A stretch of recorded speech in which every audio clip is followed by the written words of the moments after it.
बच्चों अभी तक हमने इस चैप्टर में क्वाड्रेटिक इक्वेशन में बहुत सारी चीज़ें पढ़ ली हैं। हम लोगों ने पढ़ लिया है फैक्टराइजेशन मेथड, हमने पढ़ लिया है completing the square, complete the square तो हट चुका है इसलिए उसको पढ़ने की अब जरूरत नहीं है।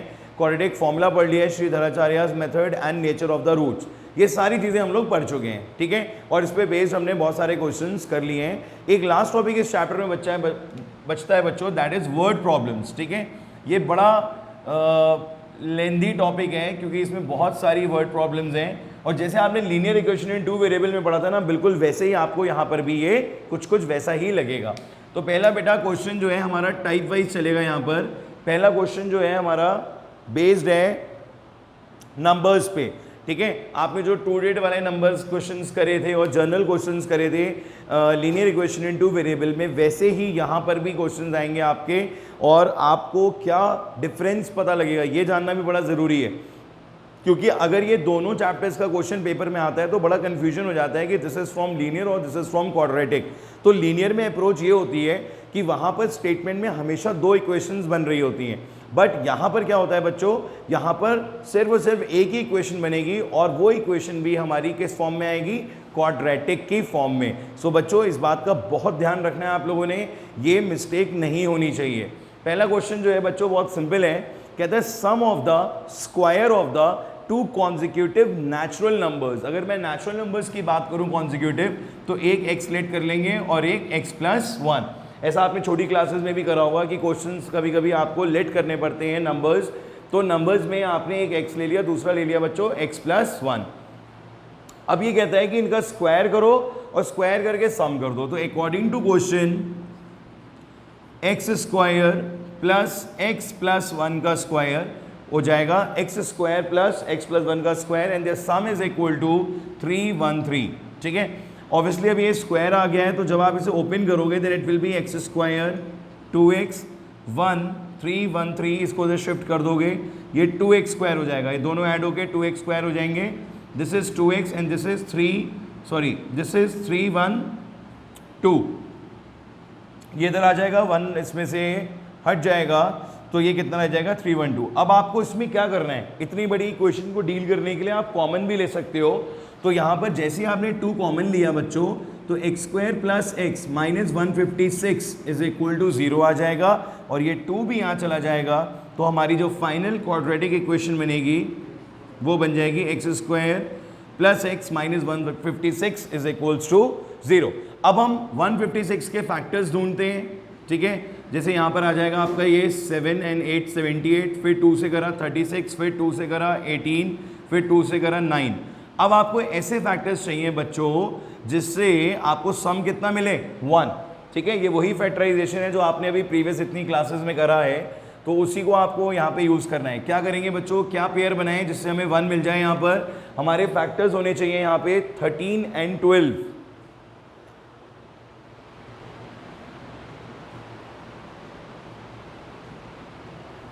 156 के लिए क्या फैक्टर्स होंगे बच्चों हमारे, यहां पे कोई मिस्टेक तो नहीं हुई है, 156 ही था ना ये। तो ये कितना हो जाएगा, 2 से करेंगे तो ये आ जाएगा 78, 39 होगा, तभी तो मैं कहूँ कुछ गड़बड़ तो हुई है, ठीक है। बिल्कुल ठीक है, यहाँ पे 39 होगा बच्चों, 3 से करेंगे 13 आ जाएगा। तो अब ठीक है, ये हो गया 12 और ये हो गया 13, there is a difference of only 1, तो ये हो जाएगा 13x minus 12x minus 156 is equals to 0। एक पेयर ये बन गया, एक पेयर ये बन गया है, x कॉमन ले लीजिए, x प्लस 13 आ जाएगा, माइनस का 12 कॉमन ले लीजिए, x प्लस 13 आ जाएगा फिर से, और अब हमने x प्लस 13 कॉमन ले लिया, तो ये कितना आ गया, x minus 12 is equals to 0। तो बच्चों x की वैल्यू हो गई एक माइनस 13 और एक आ गई 12। अब माइनस वाली वैल्यू का हमें क्या करना है, कुछ भी नहीं, इसे कर देंगे निग्लेक्ट। कौन सी वैल्यू काम आएगी, 12। So answer is not the 12, answer आप लिखेंगे the two consecutive numbers are 12 and 12 plus 1, क्योंकि एक x था और एक x प्लस 1 था, देन इट विल बी 13। तो आंसर हो जाएगा 12 एंड 13। तो इस तरीके से आपको ये पूरा क्वेश्चन जो है वो सॉल्व करना होगा। निगेटिव वैल्यू को आप क्या करोगे बच्चों, इग्नोर कर दोगे, ठीक है। ये समझ में आ गया आप सबके। अब क्वेश्चन नंबर 2 रीड करिए, क्या कह रहा है क्वेश्चन नंबर 2 में, कैसे भी करके बस बननी एक ही इक्वेशन है, इस बात को ध्यान रखिएगा। दो इक्वेशंस नहीं बनेंगी, सिर्फ और सिर्फ एक ही इक्वेशन बनेगी, ठीक है बच्चों। तो यहाँ पे कहते हैं sum of two numbers is 15। अब जैसे दो नंबर्स का सम 15 है तो हम लोग क्या करते हैं कि फर्स्ट नंबर को हम x ले लेते हैं और सेकंड नंबर को हम y ले लेते थे, ऐसा करते थे। यहाँ पे कोशिश करिए कि y नहीं आना चाहिए, ये बड़ी एक इंपॉर्टेंट पॉइंट है। इधर बैठो, यहाँ पर y अगर आप अवॉइड करो तो ज़्यादा बेटर है, बट फिर भी हमारा मन करता है y को यूज़ करने का, तो हम क्या करते हैं रफ में ले लेते हैं कि भाई x प्लस वाई जो है वो क्या हो गया 15 हो गया, इस तरीके से लिख लो, बट इन रफ, ठीक है। तो होगा क्या कि फर्स्ट नंबर x हो जाएगा और सेकंड नंबर y जो है पता है कितना हो जाएगा 15 माइनस एक्स, मतलब y in terms of x, इस तरीके से करना है यहाँ पर, ठीक है। बस इतना सा डिफरेंस है। y लेने का अगर मन कर रहा है ना तो उसको आप इस तरीके से हैंडल कर लो। तो यहाँ पर y नहीं लिखोगे, क्या लिखोगे बच्चों 15 माइनस एक्स। अब आगे की कहानी क्या है इनकी, they are saying the sum of their reciprocal is 1 upon 15 minus x is equals to 3/10 according to question। ये हमसे कहा जा रहा है। आगे की कहानी आपको पता है, इसको सॉल्व करना पड़ेगा एलसीएम लेके, और इस टाइप के फैक्टराइजेशन प्रोसीजर को आप कर चुके हैं। जब x की वैल्यू आपके पास एक आएगी निगेटिव और एक आएगी, इसमें दोनों पॉजिटिव आ रही हैं, 10 एंड 5 दो वैल्यूज आ रही हैं बच्चों।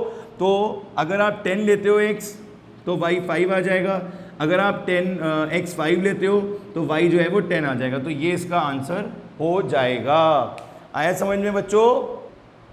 बच्चों एग्जाम्पल 3 में इन्होंने हमसे बहुत सिंपल सी लाइन बोली है, बहुत छोटी सी शॉर्टकट सी, the sum of a number and its reciprocal. अगर नंबर हमारा x होगा तो उसका रेसिप्रोकल क्या हो जाएगा 1 अपॉन x। तो according to question x plus 1 upon x and which is equal to 1/30। अब देखो बच्चों, है कोई दूसरी इक्वेशन? नहीं है ना, तो कैसे सॉल्व करोगे? We have only one equation.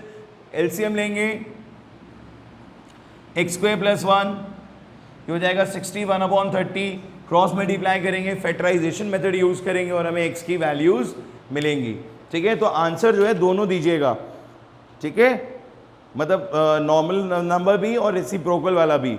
अगर आपका आंसर यहाँ पे x आ रहा है 5/6, राइट, तो आंसर क्या हो जाएगा 5/6 एंड 6/5, ये दोनों आंसर्स होंगे। दोनों आंसर्स लिख लीजिएगा, नहीं तो मार्क्स कट जाते हैं अगर आप दूसरा आंसर नहीं दोगे। सिर्फ x की एक वैल्यू निकाल के छोड़ दोगे, दूसरी वैल्यू नहीं लिखोगे तो आपके मार्क्स 100% कटेंगे, ठीक है। नेक्स्ट क्वेश्चन रीड करिए बच्चों, डिवाइड वाला। Sample problem number, example number 4। Example 4 में क्या कह रहे हैं ये, divide 16 in 2 parts such that twice the square of the larger part exceeds the square of the smaller part by 164। अब इसकी लैंग्वेज थोड़ी ध्यान से पढ़ने वाली है। डिवाइड 16 इन 2 पार्ट्स, जब कभी भी किसी नंबर को दो पार्ट्स में डिवाइड करते हैं तो एक x हो जाता है, दूसरा 16 माइनस एक्स हो जाता है। डिवाइड का मतलब डिवाइड नहीं करना है, मतलब दो पार्ट्स में ब्रेक कर रहे हैं। तो एक x हो गया तो बचा हुआ कितना हो गया 16 माइनस एक्स। कहता है twice the square of the larger part. अब मैंने क्या करा, इस x को लार्जर मान लिया, इसको स्मॉलर मान लिया। तो अकॉर्डिंग टू क्वेश्चन, बहुत स्लोली पढ़िएगा, twice to square of the larger part, square of the larger part, twice square of the larger part exceeds the smaller part by 164। जब कभी भी क्वेश्चन में वर्ड आता है ना एक्सीड्स, तो ये बड़ा कंफ्यूजन क्रिएट करता है कि ऐड करना कहाँ है। ऐड हमेशा छोटे में होगा, हमेशा याद रखना। तो लार्जर पार्ट इधर हो गया, square of the smaller part exceeds 164, right. तो ये क्वेश्चन यहां पर फॉर्म हो जाएगी क्वाड्रेटिक। अब इसको सॉल्व करेंगे, फिर से देख लो, twice of the square of larger part exceeds, exceeds का मतलब स्मॉलर में ऐड होगा। किस में ऐड होगा बच्चों? स्मॉलर में, ठीक है, एक्सीड्स में। क्योंकि देखो छोटे में जब ऐड करोगे तभी तो बड़े के बराबर आएगा, सिंपल सा लॉजिक है। छोटे में ऐड करना है 164 तो बड़े के बराबर आ पा रहा है। अब इसको सॉल्व करेंगे, 256 plus x square minus 32x 164। Long calculations आप कर सकते हैं क्योंकि आपने पीछे अभी बहुत सारी कैलकुलेशंस करी हैं। फिर भी अगर आप किसी जगह पे अटक जाते हो क्वाड्रेटिक को आगे सॉल्व करने में, तो उसका मेरे को ज़रूर फ़ोटो भेजिएगा और मैं उसमें आपकी हेल्प कर दूंगा कि यहाँ पे आगे कैसे बढ़ना है। ठीक है, एग्जाम्पल 5 पढ़िए बच्चों।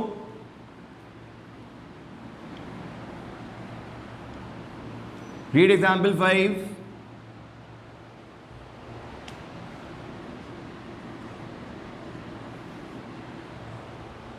The sum of the square of two positive integers is, ये तो हाँ यही है, sum of the squares of two positive integer is 208 if the square of the larger part is 18 times the smaller number। थोड़ा सा बच्चों ये वाले क्वेश्चन जो हैं ध्यान से पढ़ने वाले हैं, मैं आपको बता दूं इसमें थोड़ी प्रॉब्लम आती है समझने में। ठीक है, तो वर्ड्स पे बहुत ध्यान देना है, एक एक चीज़ को बहुत अच्छी तरीके से रीड करके समझना है। कह रहा है दो पॉजिटिव नंबर्स का सम कितना है हमारे पास 208, बल्कि उनके स्क्वायर्स का सम है। ठीक है, तो अगर हम एक लार्जर पार्ट को एक्स लेट कर लें, स्मॉलर को वाई लेट कर लें, तो रफ में लिख लेते हैं अगर हम, तो L square plus S square जो है वो 208 है। यही तो कहना चाह रहे हैं यहाँ पर, ये सॉरी वाई नहीं लेना है, ये लार्जर हमने एक्स ले लिया है, तो लार्जर का स्क्वायर और स्मॉलर का स्क्वायर जो है वो 208 है।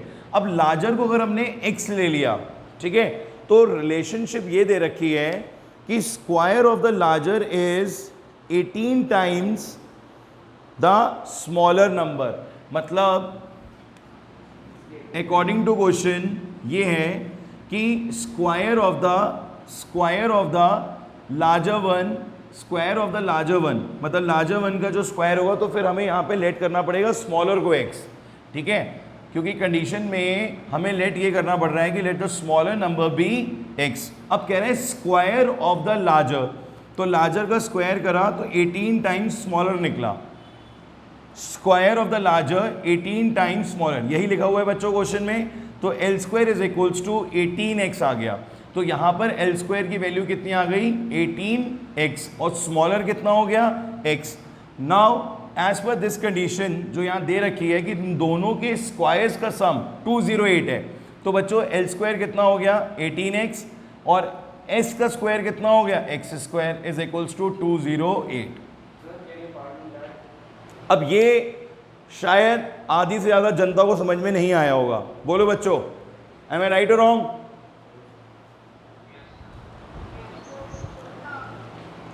बाउंस कर गया ये, मुझे पता था ये बाउंसर है बहुत बड़ा, ये हर साल बाउंस करता है बच्चों को, इसको 2-3 बार करना पड़ता है तभी समझ में आता है। दोबारा देखिए, एक बार क्वेश्चन को फिर से रीड कर लीजिए बच्चों, तब आपको और अच्छे से समझ में आएगा। एक बार क्वेश्चन फिर से रीड कर लो आप लोग।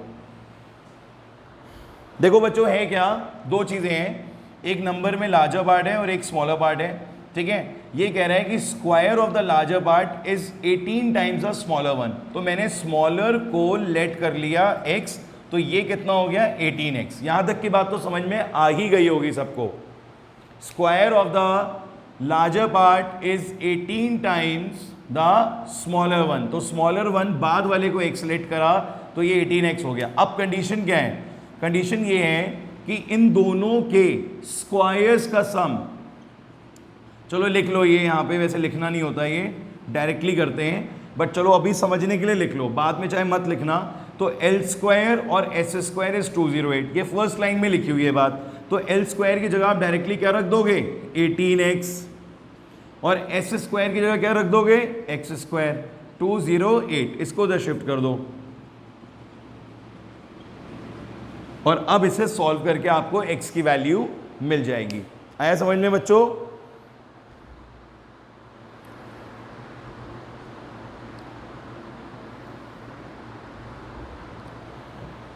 अब x की दो वैल्यूज आ रही हैं बच्चों यहाँ पर, एक x की वैल्यू आ रही है 8 और दूसरी आ रही है -22।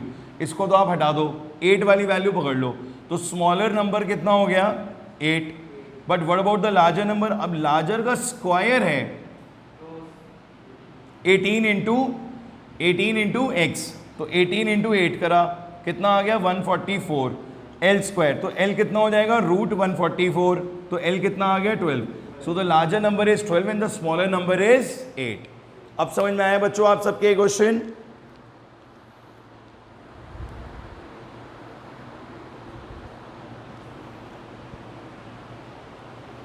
आ रहा है बेटा, मजा आ रहा है इन क्वेश्चंस को करने में? चैलेंजिंग है कुछ?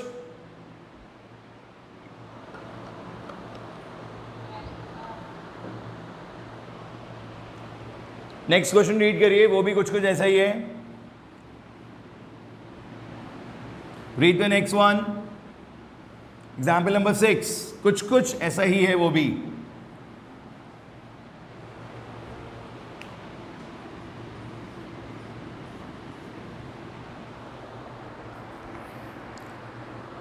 The difference of the squares of two number is 45.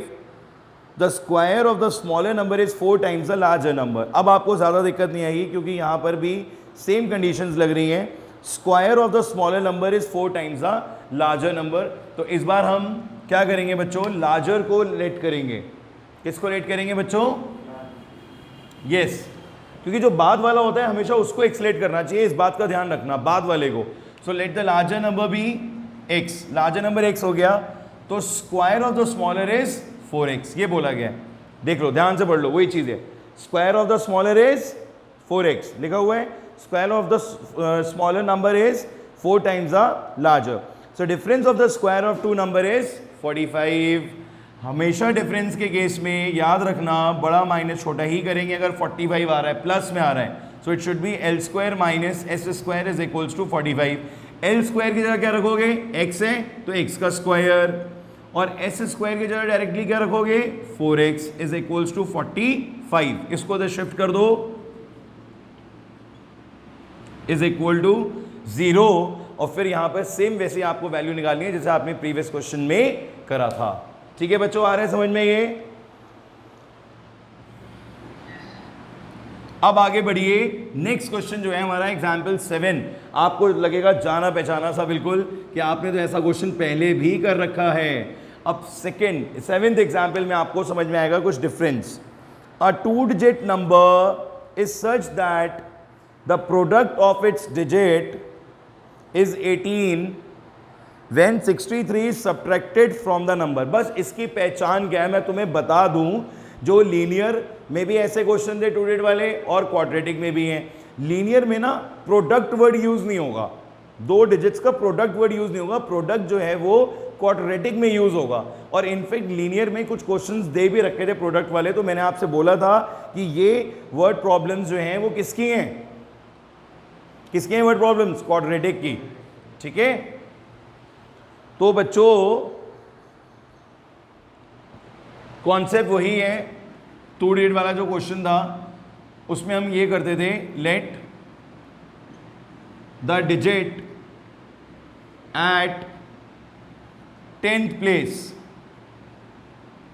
B x, unit place भी y लेते थे। मैं अभी पहले इसी से समझा देता हूं, और नंबर हो जाता था हमारा 10x प्लस वाई, और जब रिवर्स करते थे then it will be 10y plus x। ऐसा सिस्टम चलता था, राइट? अब जैसे कि मैं आपको पहले बता चुका हूं कि अब हमें क्वेश्चन में से y को हटाना है, तो y को नहीं रखना है। ठीक है, तो अब जहां जहां y आएगा ना बच्चों, वहां हमारी कोशिश रहेगी कि हम y को x के टर्म्स में ही कन्वर्ट कर दें। ठीक है, अब देखिएगा आप दोबारा से क्वेश्चन को रीड करा।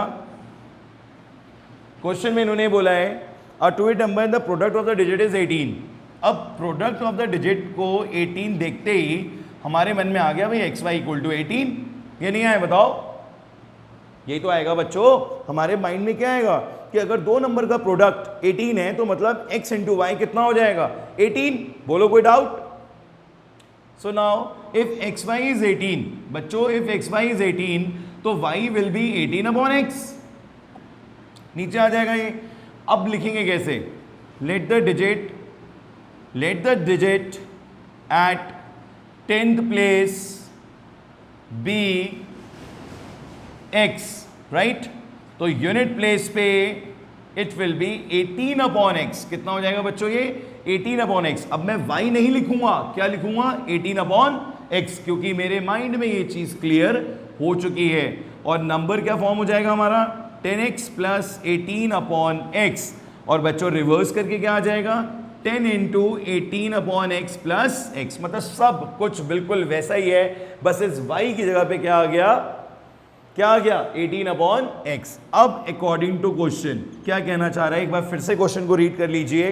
क्वेश्चन में बोल रहे हैं 63 सब्ट्रैक्टेड फ्रॉम द नंबर, ये नंबर है, इसमें से 63 जब माइनस होगा बच्चों, इसमें से जब 63 माइनस होगा तो नंबर रिवर्स हो जाएगा, सो it will B 180/x plus x।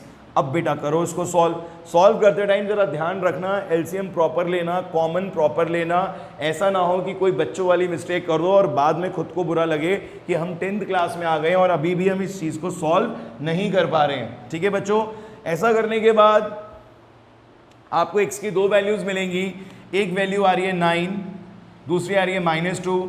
-2 को टाटा बाय बाय कर दो, x को पकड़ लो, पहला नंबर x हो गया तो दूसरा क्या हो जाएगा हमारा 18/9, देन इट विल बी 2। तो फाइनली हमारा जो नंबर बना वो क्या बना बेटा, नंबर बना 92। नंबर क्या बन गया हमारा 92। बच्चों आया समझ में ये क्वेश्चन?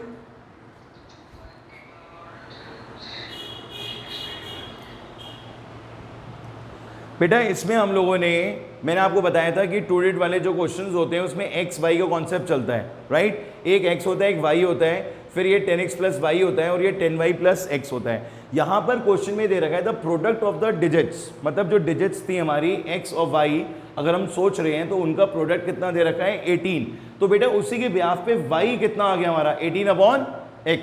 ठीक है, अब मैं यहाँ पे फिर से लिखता हूँ that the digit at 10th place be x, unit place पे 18/x। यूनिट प्लेस पे क्या हो जाएगी बच्चों 18/x, और नंबर कितना हो गया 10x प्लस 18/x। फिर रिवर्स जब करा तो it will B 10 into 18/x plus x, और उसके बाद फिर आपने यहाँ पे जो कंडीशन थी वो अप्लाई कर दी कि नंबर में से 63 को मैं सब्ट्रैक्ट कर रहा हूँ, नंबर में से 63 को सब्ट्रैक्ट कर रहा हूँ तो मुझे रिवर्स होके नंबर मिल रहा है। आया बच्चों समझ में? एक काम करो, एक बहुत बढ़िया काम करो बच्चों। अब नेक्स्ट एग्जाम्पल करते हैं हम लोग, एग्जाम्पल नंबर 9 देखते हैं। एग्जाम्पल 9 में बहुत सिंपल सी बात कही है, आप इसको देख सकते हो, 2 ऑड पॉजिटिव इंटीजर्स लेने हैं। ठीक है, ऑड पॉजिटिव इंटीजर्स। अब ऑड पॉजिटिव इंटीजर्स में आप क्या करो, एक ले लो 2x प्लस 1 और एक ले लो 2x प्लस 3। देखो 2x करने से हुआ इवन, 1 ऐड करने से हो गया ऑड, 2x करने से हुआ इवन, 3 ऐड करने से हुआ ऑड, और ये 2x प्लस 1 का स्क्वायर और 2x प्लस 3 का स्क्वायर जो है ये इन्होंने हमें इक्वल दे रखा है किसके 290 के। ठीक है, और फिर आप इन्हें सॉल्व करके x की वैल्यू को फाइंड आउट कर सकते हो इजीली। ठीक है, तो इसमें आपको ये मेथड सबसे बेस्ट रहेगा। इसके बाद लेवल 2 में एग्जाम्पल 10 है, उसमें कह रहे हैं sum of first n even natural numbers is 420। बच्चों इसमें ना AP का फॉर्मूला यूज हो रहा है सम वाला, वो भी आपने पढ़ा नहीं है तो अभी आप इस क्वेश्चन को स्किप कर सकते हो, इसको हम आगे फिर से डिस्कस कर लेंगे। देन हम बढ़ते हैं एग्जाम्पल नंबर 11 की तरफ। बहुत सिंपल है, डिनोमिनेटर पे बेस्ड क्वेश्चन है, जरा रीड करिए एग्जाम्पल 11 बच्चों। एग्जाम्पल 11 में बोल रहे हैं the denominator of a fraction, denominator of a fraction is 1 more than twice the numerator. तो आपने न्यूमरेटर को एक्सलेट करा तो डिनोमिनेटर क्या हो गया 1 more than twice the numerator. ठीक है, ये बन गया यहाँ पे 2x प्लस 1, और अब कह रहा है कि फ्रैक्शन क्या हो जाएगा numerator upon denominator, so it will be x upon 2x plus 1। Reverse करोगे 2x plus 1 upon x, according to question क्या हो जाएगा x upon 2x plus 1 plus 2x plus 1 upon x which is equal to क्या आ जाएगा यहाँ पे 216 upon 21, 216 upon 21। बहुत सिंपल है वैसे, ये लेवल 2 लाइक क्वेश्चन है नहीं, बट दे रखा है लेवल 2 में, but it's very easy, simple सा फंडा था। डिनोमिनेटर को बोला गया कि 1 more than twice the numerator, तो न्यूमरेटर एक्सलेट कर लिया, ये डिनोमिनेटर आ गया। फ्रैक्शन के टाइम पर न्यूमरेटर अपॉन डिनोमिनेटर में x अपॉन ये पुट कर दिया, रिवर्स करते time 2x plus 1 upon x कर दिया। अकॉर्डिंग टू क्वेश्चन इनको हमने ऐड कर दिया और ये इसके इक्वल हो जाएगा। चलिए इसके बाद एक चीज और है बच्चों, लेवल 3 में एग्जाम्पल नंबर 14, जरा इसको पढ़ के देखिए, it's a very good question. इसकी कैलकुलेशन वगैरह बहुत अच्छी है। आज एक ही टाइप हो पाएगा बच्चों, एज यू सी की फर्स्ट टाइप में ही 15 एग्जाम्पल्स हैं, इसमें वर्ड प्रॉब्लम्स थोड़ी ज़्यादा हैं एज कम्पेयर टू लीनियर, तो it's a time taking topic. Okay बच्चों, लगभग 3 to 4 क्लासेस रिक्वायर्ड हैं इस पूरे टॉपिक को कवर करने के लिए, ठीक है। तो आप जरा ये वाला क्वेश्चन रीड करिए जल्दी। तो आप एग्जाम्पल नंबर 14 करते हैं, बहुत इंटरेस्टिंग है क्वेश्चन, पढ़ के बिल्कुल भी नहीं लगेगा कि क्वाड्रेटिक का है या लीनियर का है, बट करोगे तो पता लग जाएगा धीरे करके। कहता है 1/4 of the herd of camels was seen in the forest, twice the square root of the herd had gone to mountains and the remaining 15 camels were seen on the bank of a river. Find the total number of the camels. तो हमने सबसे पहला काम क्या करा example 14 में, total camels को हमने लेट कर लिया बच्चों x। टोटल कैमल्स कितने कर लिए हमने लेट, x कर लिए। अब as per the condition mountain पे कितने गए हैं, माउंटेन पे गए हैं 1/4 ऑफ x, ठीक है। माउंटेन पे गए हैं, सॉरी फॉरेस्ट में गए हैं, ये फॉरेस्ट में गए हैं बच्चों। नंबर ऑफ फॉरेस्ट में गए हैं 1/4 ऑफ x, ठीक है। और ट्वाइस द स्क्वायर रूट जो है वो माउंटेन पे गए हैं, ट्वाइस द स्क्वायर रूट,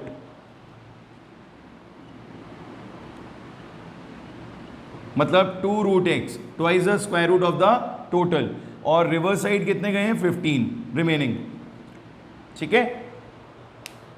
ये समझ में आ गया सबके, किसी को कोई डाउट?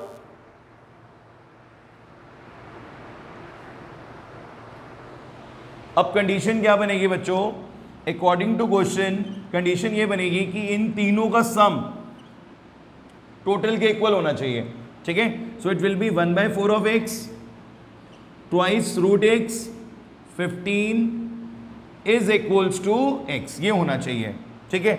अब देखने में ये कैसी क्वाड्रेटिक इक्वेशन बनी, वैसे तो इनिशियली हमने आपको ये सिखाया था कि जब कभी भी वेरिएबल के ऊपर रूट आ जाए वो क्वाड्रेटिक इक्वेशन मान ही ली जाती है, बट फिर भी बच्चों इसको सॉल्व करने का एक तरीका है, वो तरीका आपको आज सीखना है क्योंकि वो बिल्कुल डिफरेंट चीज़ है। सबसे पहला काम तो आप इसका एलसीएम ले लो जरा प्रॉपर तरीके से, तो थोड़ा सा ये ईजी हो जाएगा।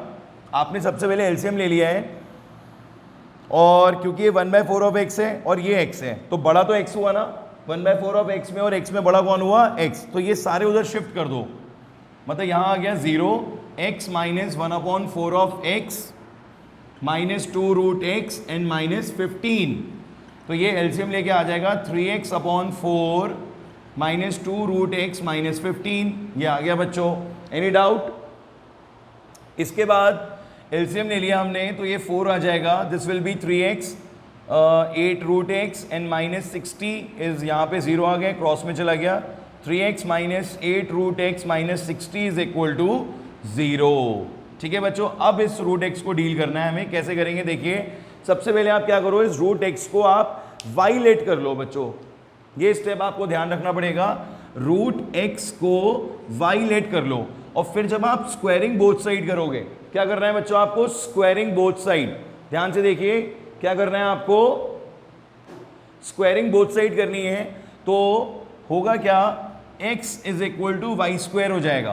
क्या हो जाएगा बच्चों, x equals to y square, क्योंकि स्क्वायरिंग बोथ साइड करते हैं ये रूट हट जाएगा और ये वाई स्क्वायर आ जाएगा, तो क्या हो जाएगा बच्चों, ये हो जाएगा 3x की जगह आ गया y square minus 8y minus 60 is equal to 0। ये देखिए ये बन गई आपकी quadratic equation but in terms of y, ठीक है। यहाँ पे ये जो y आया है ये वो वाला y नहीं है जो आप पहले वाला से कंपेयर करोगे, सर आपने तो y के लिए मना करा था, ये तो मैंने लेट करा है, आप y की जगह a भी लेट कर सकते हो, ऐसा कोई रूल नहीं है कि आप कहोगे अरे सर आपने तो y की एंट्री नहीं करी थी, तो वो एक अलग कंसर्न था। यहाँ पर तो बस मैंने लेट करा है y, आप a भी लेट कर सकते थे, तो फिलहाल अब आप इसको इजीली सॉल्व कर सकते हो, और यहाँ पर आपको y की दो वैल्यूज मिलेंगी बच्चों, एक आएगी 6 और दूसरी आएगी -10/9, तो माइनस वाली अगेन से निगलेक्ट हो जाएगी, और y जो है वो 6 हमारा आंसर नहीं होगा, हमारा आंसर नहीं होगा। आंसर क्या होगा बच्चों, ये होगा answer, x equals to y square, मतलब हर्ट्ज जो हमने इनिशियली एक्सलेट करी थी that is now equal to y square, so it will be 6 का स्क्वायर 36 इज the correct answer. Is any doubt बच्चों?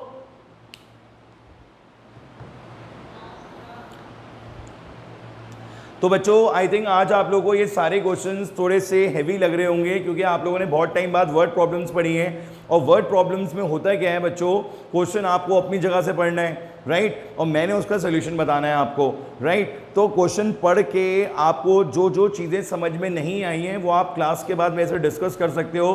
बेस्ट पार्ट ये है कि आपके पास वीडियो होगी इस क्लास को दोबारा से रिकॉल करने के लिए। जो क्वेश्चन जो जहाँ कहीं पे भी आपको दिक्कत आ रही है समझ में, उसको आप रिवाइंड फॉरवर्ड करके दोबारा से अच्छे से समझ सकते हो। ठीक है बच्चों, आज के लिए मैं इतना ही रखूँगा आप लोगों के लिए।